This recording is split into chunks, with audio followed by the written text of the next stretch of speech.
In the year 2000, a small startup walked into a corporate boardroom and made one of the most humiliating offers in business history. They didn't ask for funding. They didn't ask for advice. They asked to be bought for $50 million. The executives across the table laughed.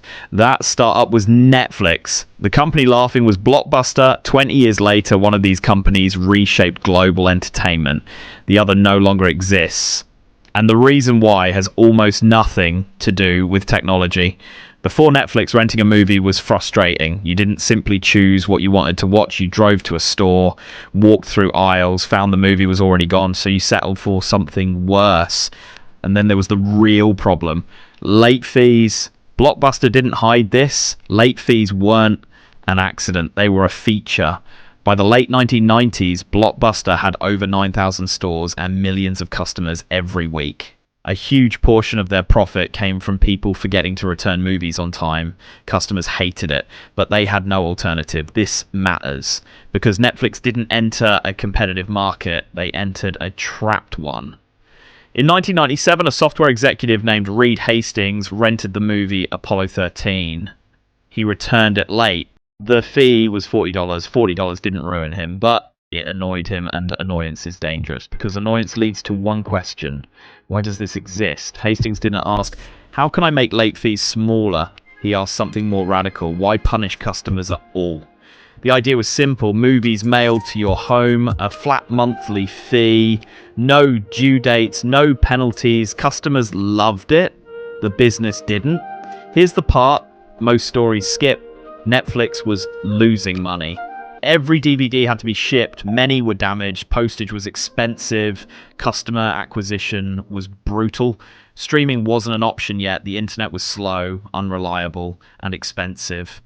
Netflix was betting on three things at once: that DVDs would last, that internet speeds would improve, and that customers would change habits.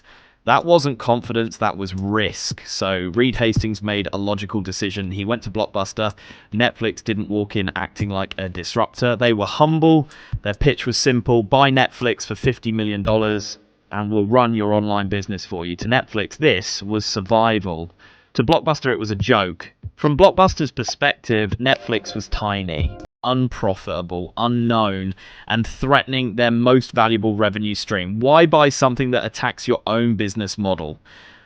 So Blockbuster laughed and sent them away. Here's the uncomfortable truth. At that moment, Blockbuster wasn't stupid. Netflix really wasn't worth $50 million yet, but Blockbuster wasn't evaluating the future. They were defending the present. Blockbuster didn't lose because of bad technology. They lost because of incentives. Late fees made too much money.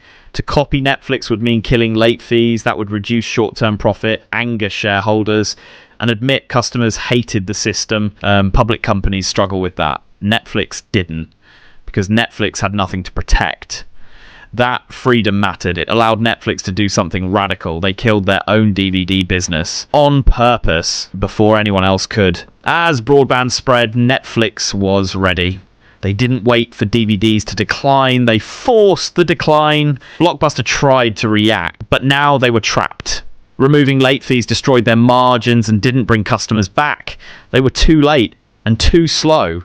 In 2010, Blockbuster filed for bankruptcy.